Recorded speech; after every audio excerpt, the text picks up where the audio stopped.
I'm delighted, now the boring stuff is over, to get to welcome Kim Van Alcamada to the store to celebrate the release of her new novel, Counting Lost Stars, which just came out today. She is the author of the previous books, Bachelor Girl and Orphan Number 8, and I greatly admire Kim's writing for its emotional heft, the fastidiousness of her historical research, and the beauty of her prose. It's been a real joy getting to know her and her work over these last few years, and I'm really pleased to get to celebrate this new book with her today. And Kim will be interviewed this evening by Amy Meyerson, another great friend of the bookstore and an author whose work I also greatly admire. She is the author of The Bookshop of Yesterdays, The Imperfects, and The Love Scribe. Please join me in welcoming them both to the Northshire.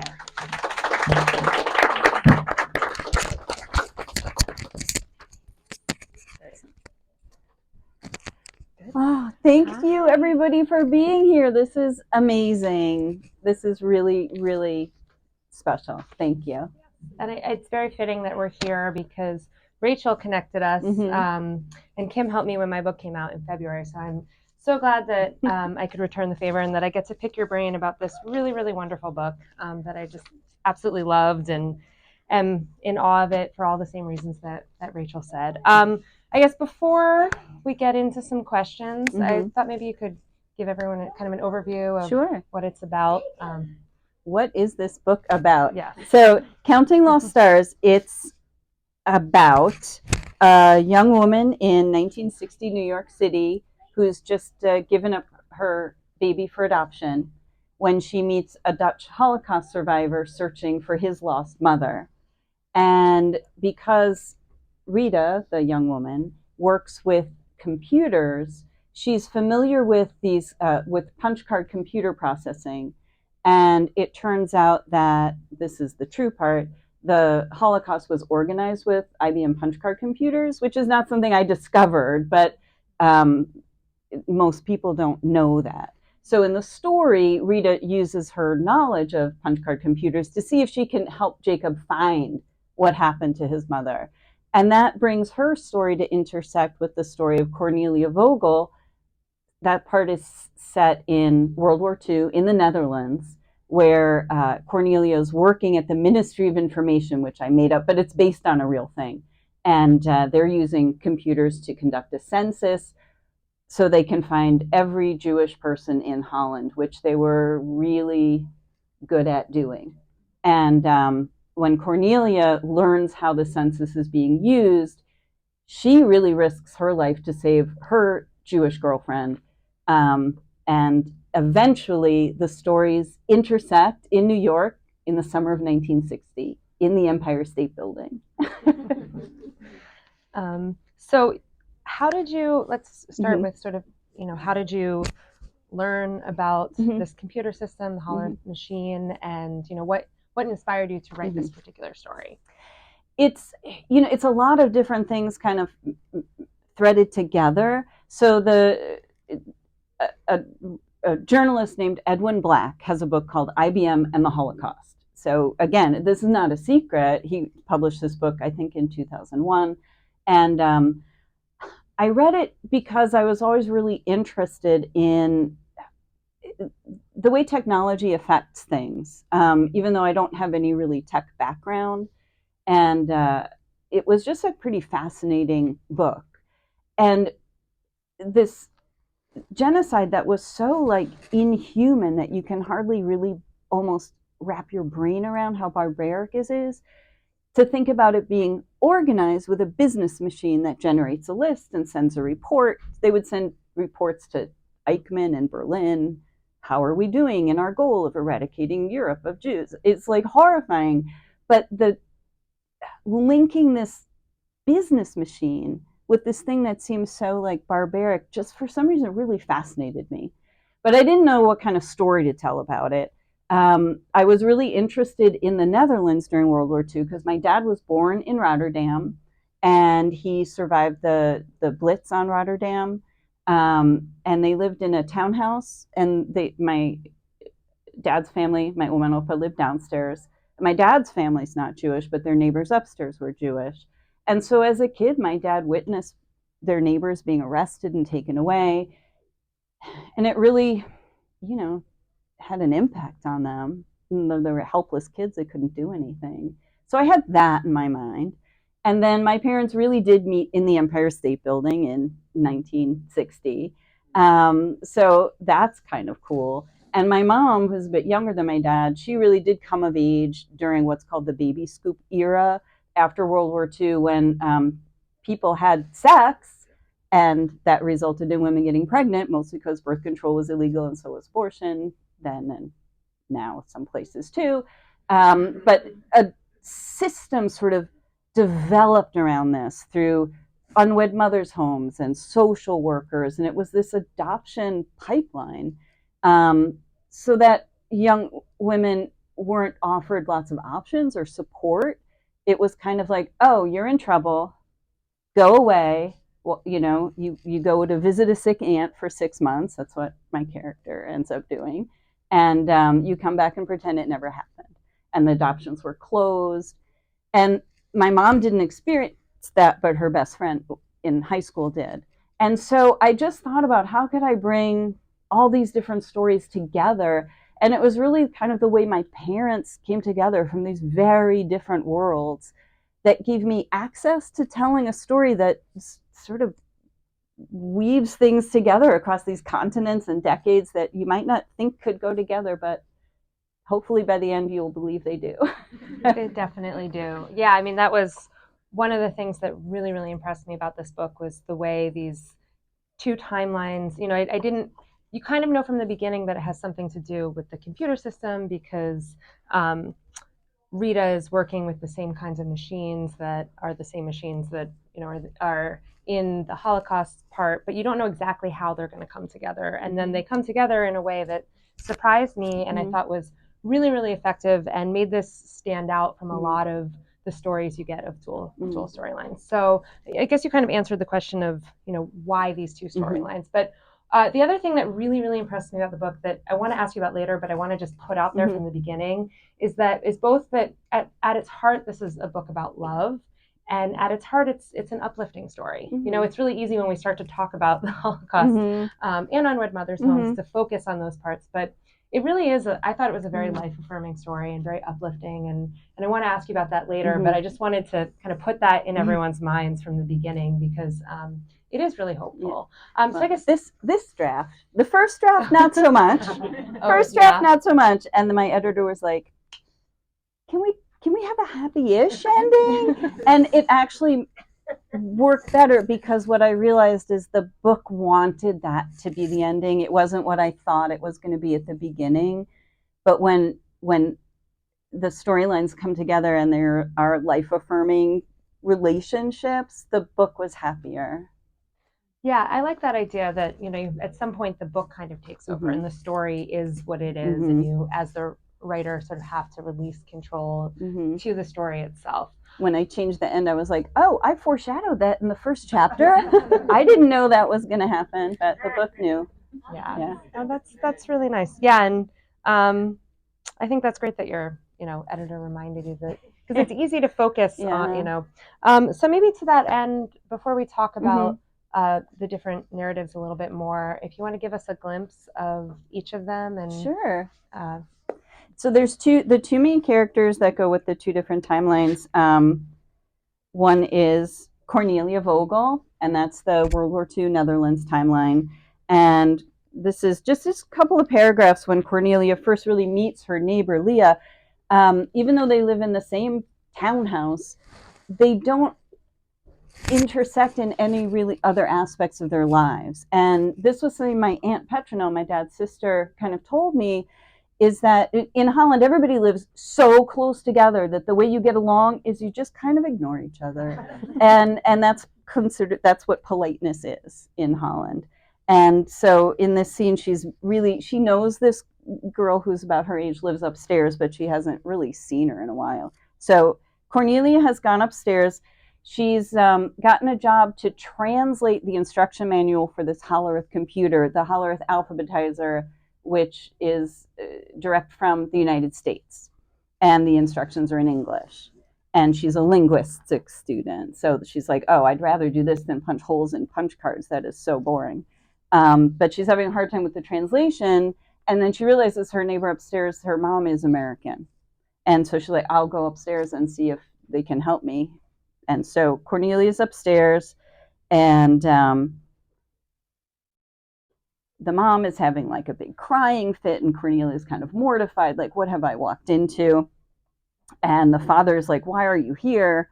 And the father says, who are you anyway? And then, that's our downstairs neighbor, Cornelia. Or are you called Nellie? Cornelia wheels around to see who has spoken. A young man stands behind her, illuminated by the afternoon light coming in from the balcony, as if he stepped out of a Vermeer painting. He's wearing an artist's smock over trousers so loose they might be pajamas. His face is remarkably smooth, with a smudge of what Cornelia thinks must be drawing charcoal on his cheek. His dark hair, long for a boy, is tucked behind one ear. His eyebrows and lashes are black as ink against his olive skin. Cornelia catches her breath. She's never seen a young man so handsome. No, she corrects herself, so beautiful. Cornelia blinks. Her vision adjusts. It isn't a young man at all, but a woman dressed like a boy. At that moment, she realizes who it must be. Leah, she says to herself, her mouth shaping the name on a silent breath. Leah Blum. So that's how she meets her neighbor, Leah. Do you want me to jump over? Yeah. Okay. I think it. Yeah.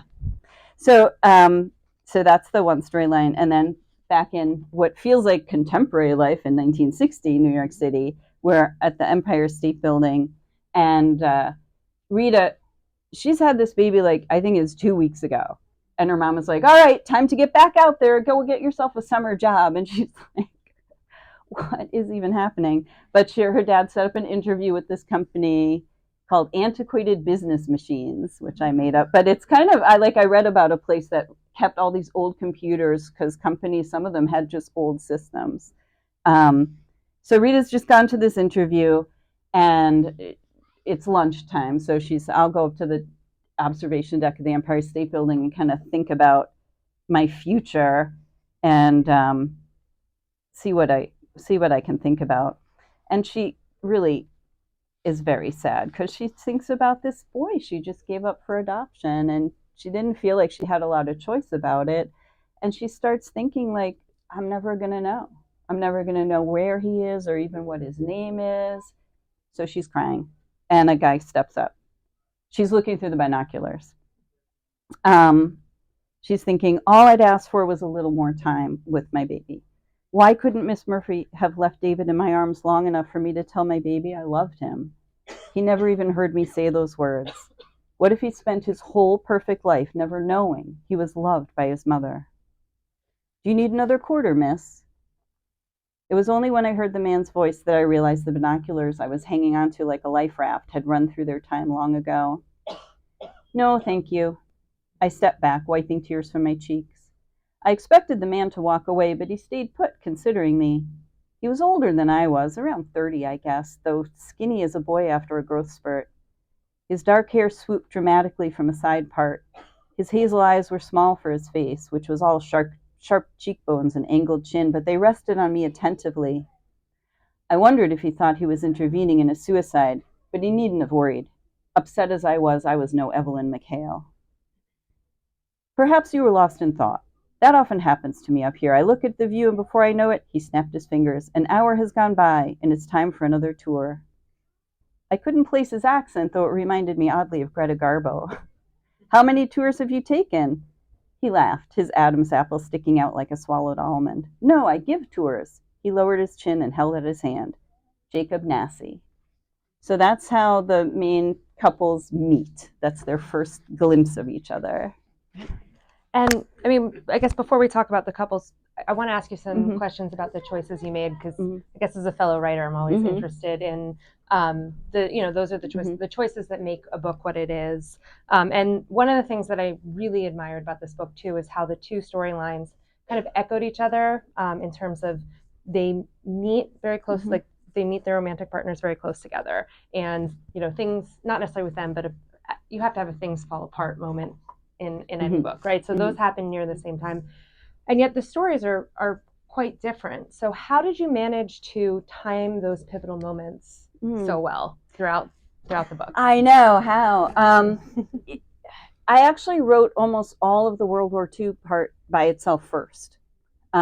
that research was so heavy. It was in the middle of COVID lockdown, and I'm spending all day in these, like, the Yad Vashem Holocaust database. It was so sad. I really felt a deep obligation to make sure all the historical details concerning the Holocaust were correct. And yeah, so it was like, I just have to write this all and be done with it, like get it over, like while I'm in this sad frame of mind. So I wrote all those chapters, and then I went back and wrote, like, here's Rita Klein, at the unwed mother's home. Like, it's 1960, we're in New York City.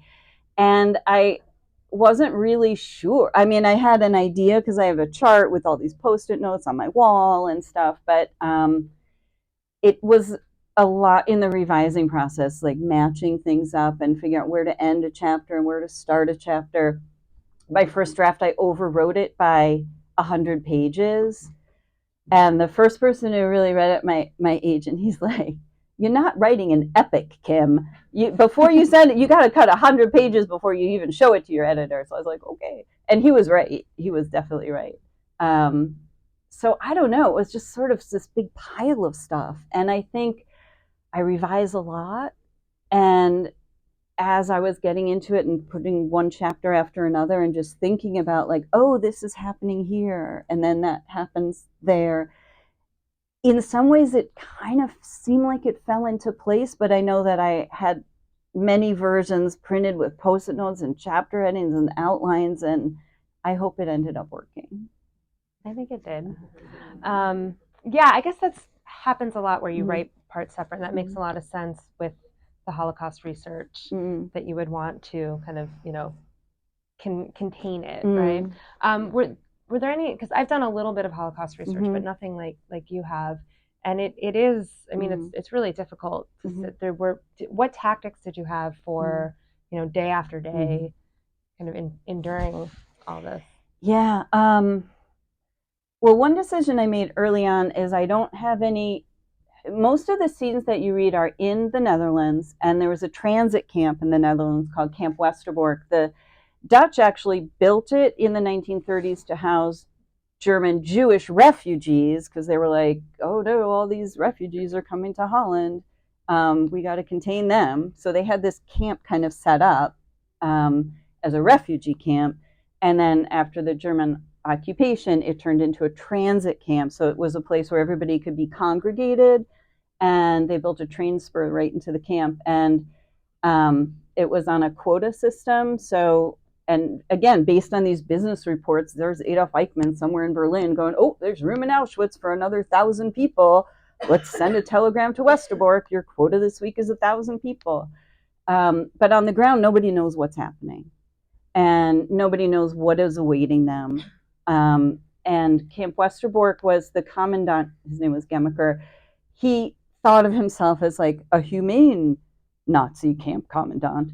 And so living in Camp Westerbork was not the total hellscape nightmare of like newsreels of Auschwitz.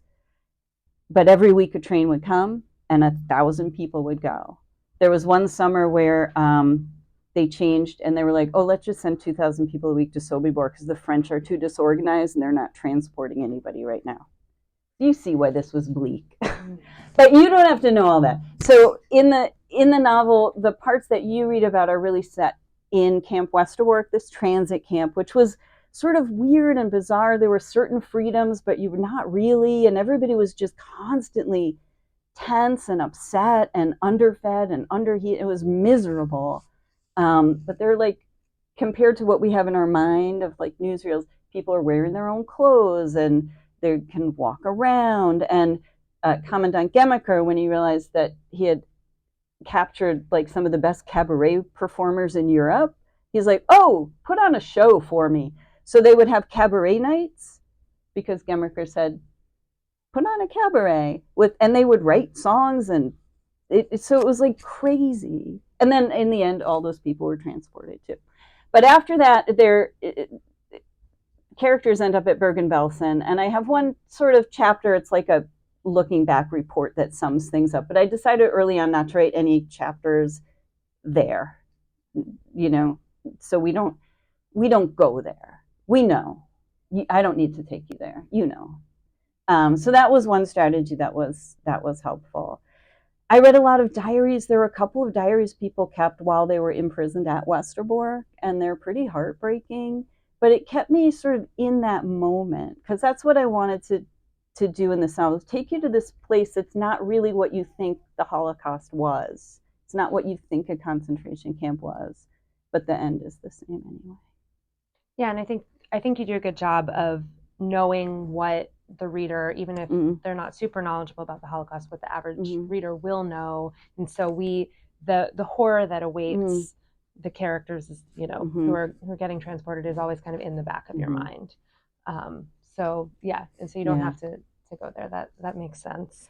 I did discover you'll meet a woman named Gertrude Slotka, Fraulein Gertrude Slotka, who was a Nazi secretary to the Judenreferent, who was the Jewish expert in Holland, who was basically in charge of like rounding up every Jew in Holland.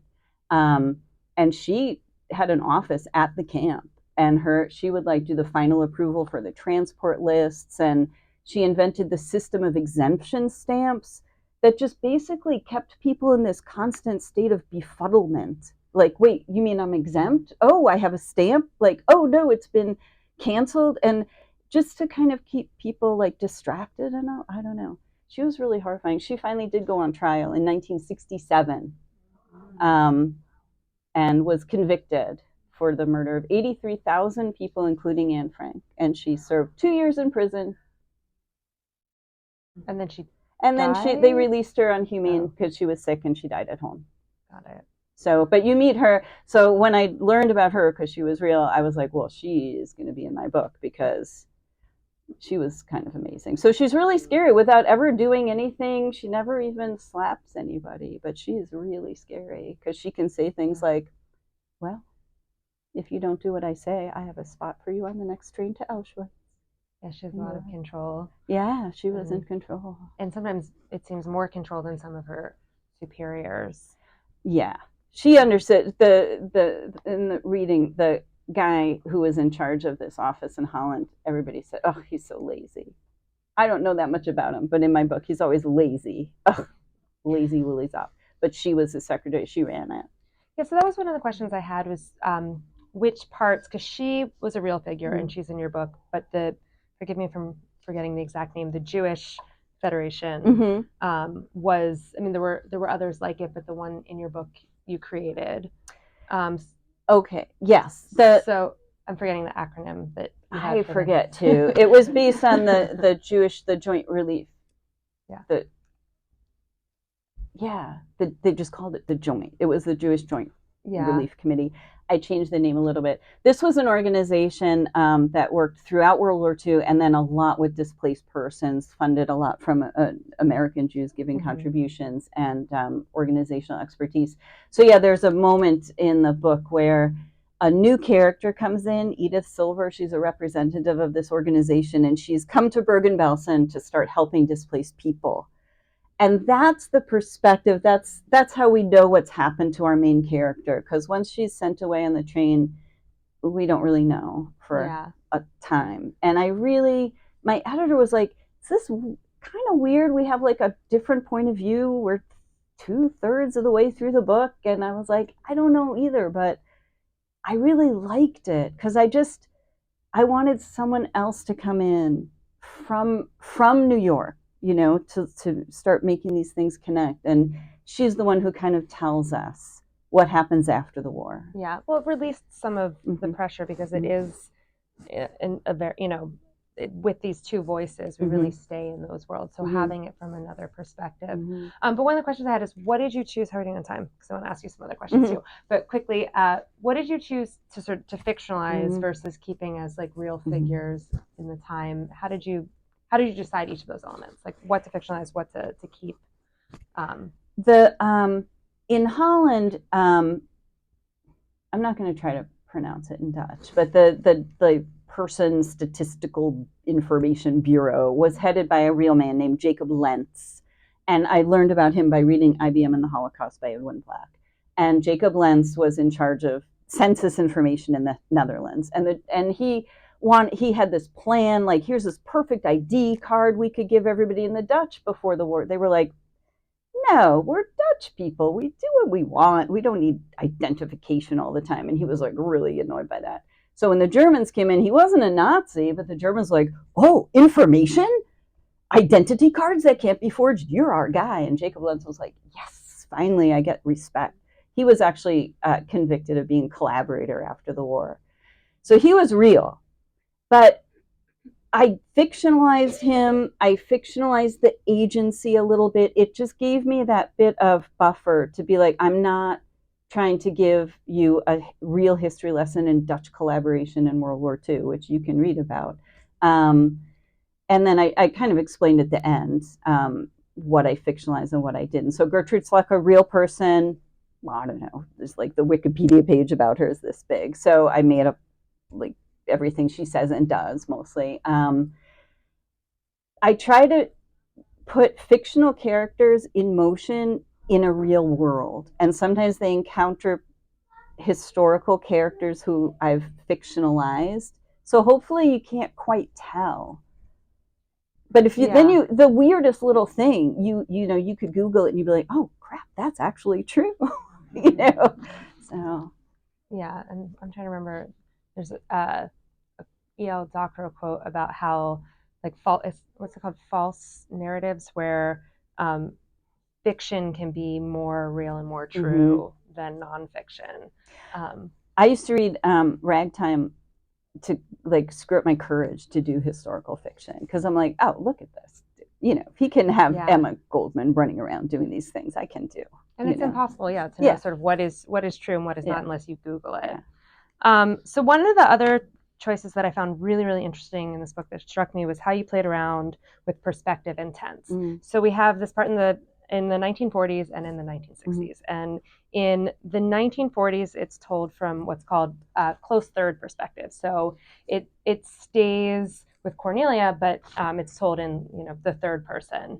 But that part is in present tense. And then we have the more recent, like you said, the present of the book in 1960, and that is in first person from Rita's perspective, but in past tense. So how did you? It felt very unique to me to do it that way. So how did you decide? Well, in terms of the verb tense, so Rita is telling our story, and I wanted the reader to know that she's going to come out at the other end somehow. So I wanted Rita to be speaking for herself. I think I tried doing her in third person at first, and she was like, no, I want to talk. So Rita's talking, but it's in past tense because she's telling us, like, I went here, I did this, I saw this. And it gives you the sense in the back of your mind that there's a point at which Rita is past this story. She's going to get through this, and she's looking back, even though she's, not foretelling things that are going to happen. And so I wanted you to kind of have that sense of reassurance. For Cornelia in the World War II sections, the close third person is really hard for me. And I think but I didn't want her to speak. I wanted us to be able to see. I wanted us to sometimes be able to look at her. I wanted us to be able to look around and know some things that maybe she doesn't know. But I did that in present tense because at that time, nobody knows what's about to happen. You're in a war. The country is occupied. There are these camps somewhere in the east, and nobody knows what's next, which is really hard because we all know what's next. But I wanted to do that in present tense to kind of keep you in that moment of like, these characters don't know what's next. Yeah, it gives it an immediacy. Great. Yeah. Well, so I'm sure Rachel will eye me soon that we're running out of time. But I think one of the questions I always like to be asked, I like to ask other people, is what do you hope, readers will obviously, which is one of my favorite things about writing and sharing work, is that readers will interpret things as they want and will get out of a book what they want. But I think we also have hopes as writers that readers will take away certain things. So what, and this gives you an opportunity to kind of to tell your readers this. What do you hope readers get out of this book? Really, what happens by the end of the book is all these different characters that have been like decades apart and different continents, they're all sort of meeting. and they need each other. Like when they're not together, they're all really sad and their lives are stuck and they are full of regret and they just, it's not good. And when these people all finally come together, it's like it changes everything for them. It's like Jacob finally meets Rita and she's going to help him, and Rita meets a guy. When she's at the Enwood Mother's home, one of the girls says, what if we kept our babies? Wouldn't we meet a nice guy someday who'd want to be their father? And the social worker says, no man wants to take on someone else's bastard. And then she meets Jacob and he's really nice. And then Cornelia, her relationship with Leah is like the thing that really propels all her decisions. But then this other character, Edith, comes in later and kind of like shifts things a little bit. I guess I also thought about when they all get together and they're trying to answer this question, what happened to Jacob's mother? And one person has punch cards, one person has codes, one person knows how to program the machine, one person knows the information, and separate, none of them can figure it out. But if they're all together, they can. I like that. And again, it's an uplifting story. Weirdly uplifting. It is. Yeah. But realistic. You know, it's not, everything's not tied in a super neat bow that undermines, the tragedies that actually happen. So I guess we should turn it over to some questions. Yeah, thank you guys. I'm still like so grateful to see everybody here. Thank you. Yes. Jan. Yeah. So I had a different question, but now you made me ask a different one. You talked about the ending being dark, sad, and that your editor prompted you to. What was that process like? Because the ending was uplifting, but it was really believable. It didn't feel like it was all tied up. So was that a long process? Was that a back and forth? It was really. Do you want to repeat the? Oh yeah. So the question is like how did this change in the ending from what started out being really bleak to something that does bring things together? How did that affect things? And weirdly, the overall arc of the story was heading toward a very similar place. It was just before we got to the resolution that you enjoy at the end of this novel, I had in my mind, I was like, oh, what if I leave it on a cliffhanger and then I can write a sequel and then I could get a 2-book deal and then I don't have to tap into my Tia Cruff for a couple more years. And that did not work because this book, you want it. And I think we actually had watched a series on TV that left us in such a big cliffhanger at the end. We were like so annoyed. And I was like, I don't want to do that. That's stupid. So I just kind of shifted it by a couple of days, basically, in my mind. I was like, let's tie this up. And this other thing I have in mind, if I ever do write this sequel, I'll just make it happen on the next day, And it felt really nice then. Because even though there is a sense of closure, all these people have a lot ahead of them to face, and it's not all, roses. But I'm glad you did it the way you did. Yeah, thank you. I'm glad too.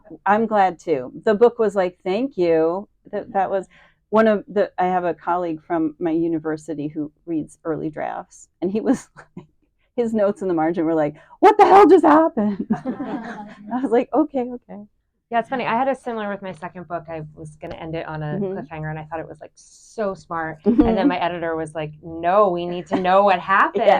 And I think publishing doesn't really like cliffhangers in part because it takes you a couple of years to have the next book come out. And by then, nobody's like waiting at the edge of their seat for the answer. And no, you just get 100 Goodreads reviews of like, the ending of this book was stupid. Yeah. So hopefully not. Yeah. Thank you. Ooh, what else? Then I'm going to ask my second question. Okay. Without telling the event, the pivotal event between Leah and Cornelia, and Amy asked about factual. Did you ever find that actually happened to two people? Do you know what I'm referring to? Yeah, so there's a pivotal event in the book where, it's hard to talk about without giving it away, and it is a pretty cool chapter, and I had to work really hard to make that chapter work because it's kind of this, it's a little unbelievable, and to make it where, did you believe it? Did you feel okay? I did, but okay. I was shocked. You were so shocked. And then I thought, okay, This could have happened. It could have happened. I think things like that could have happened, and there's a sort of a misunderstanding over an identity card, and things like that did sometimes happen. But I just really wanted it to happen. So one of the things that kind of informed my approach to this book, and my dad grew up in Holland in the war. He's not Jewish. My mom's Jewish. They met in the Empire State Building. And when I go to Holland and I visit my cousins, I went to the Anne Frank house with one of my cousins. And I remember feeling like if that had been me, like my fate is totally different than my first cousins. If I was back one generation, and it's just this strange, like, how do I bring these two different things together, hopefully in a way that feels authentic? So that was like the idea behind the scene you're talking about, is these two really different, I don't know, almost like a sliding door thing. Like if I had been where my dad was, but I was half Jewish, I wouldn't have survived the way he did. So.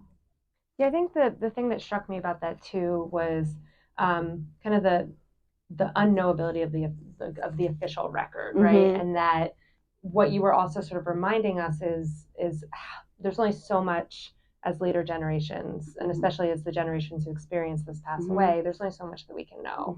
And so I was sort of imagining as I was reading this, like what it looked like from the outside perspective versus our perspective, knowing who things about the characters that history wouldn't know. And so it to me, even whether or not that specific thing, I'm being very vague, but whether or not that specific thing actually happened, it pointed at this kind of larger phenomenon of all of these stories that we can never know about people's experiences, particularly here during the Holocaust. So. Yeah. What's next? What's next? I'm working on a novel about a woman artist on Monhegan Island in the 1950s. And there's romance and thwarted ambition and maybe a little murder mystery. And it's not, I say it's not about the Holocaust, but of course it goes from like the 1930s to the 1950s. So we're going to hear about things. But we're mostly going to stay on Monhegan Island in Maine. And I know about Monhegan. Mariel brought me out there because Susan brought her out there. And I was like, after doing this book, I was like, I need to set my next book someplace beautiful.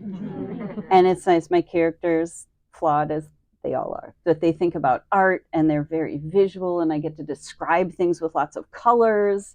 And so it's nice. I'm enjoying it so far. Yeah. When you are representing a real character in fiction, do you ever get hung up on worrying about whether you're representing them accurately? Like if it was someone super evil, you worry that like, oh shit, maybe like giving them more credit than they deserve. Or the opposite, like you don't worry about that. Yeah, I do it mostly. So in this novel, like I said, the actual guy who's in charge of the census in Holland, I fictionalized him. So there's some traits that I would imagine that real person maybe shared, but I didn't want to represent him as a real person, and I wanted to be able to imagine him more.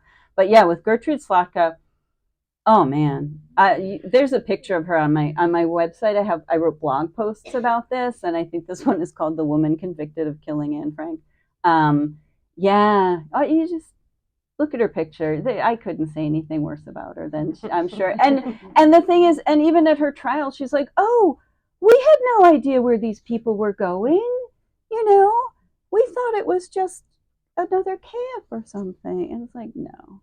I think now that you've just answered the question, I think I'm even more interested in, do you get hung up on like worrying that people who are in a more positive, or the bad guys, worry that you might be misrepresenting them inaccurately? It's interesting. A book, I don't know how, so my book is going to be translated into Dutch. And I don't know how it's going to land because they just had a huge controversy. Someone just wrote a book saying, "I know who turned in Anne Frank, who betrayed them," and it caused this huge uproar. And in the Netherlands, this history of living under occupation. Like, were my Oma and Opa collaborators? No, but my aunts sometimes handed out a pamphlet. There wasn't much more they could do without taking on more risk. And my Oma and Opa, they got all 4 of their kids alive through that. So you can't, you know, that's good. But I read some accounts by people who did like join the resistance, and once you're in, you're just like all in. Like, you have no identity, you can never go home, you can be imprisoned, you can die, and it's just like there were people who kind of helped a little, and then there were a lot of people. You got a big reward if you turned somebody in, and you know. So it's a very sensitive thing in the Netherlands, and I tried to fictionalize what I could because I really didn't want to accuse anybody, you know, with a real name of anything. So only Nazis got their real names. Dead Nazis. Yeah. One last question. Well, oh no, let's not end on that. I did have a follow-up question to that, if I can cut in for a second. So one of the things I was wondering, the antiquated, wait, I wrote it down because I'm terrible. Antiquated Business Machines, the company that Rita works for, it's so this is 1960. Her boss is Black, and she notices that a lot of the people that work there are also women, both I think white women and Black women. And so in terms of I don't mean I mean representation in a couple of ways, but in terms of the question that was just asked. Was that accurate to that? Was that something that, how did you make those choices? Was that kind of an accurate reflection of that industry at the time, that it was a diverse Well, it was place? really, I remember I was seeing a newsreel because Germany had so many industries run through these Hollerith business machine computers that when the Americans took over their economy, they were like, oh, cool, it's already like on punch cards, we can organize this. And so a lot of the quartermasters were sent to computer school in Germany. And I saw a little film clip of like a bunch of quartermaster guys going to computer school. And there was some racial integration there, even though the troops were still fairly segregated. And so Antiquated Business Machines is a made up place, but it's kind of, I read about a business, like I said, that had old computers. And so I just thought, well, if these 2 guys were at quartermaster school together and learned about the computers, and after the war they like got back together to start a business, I thought that made sense.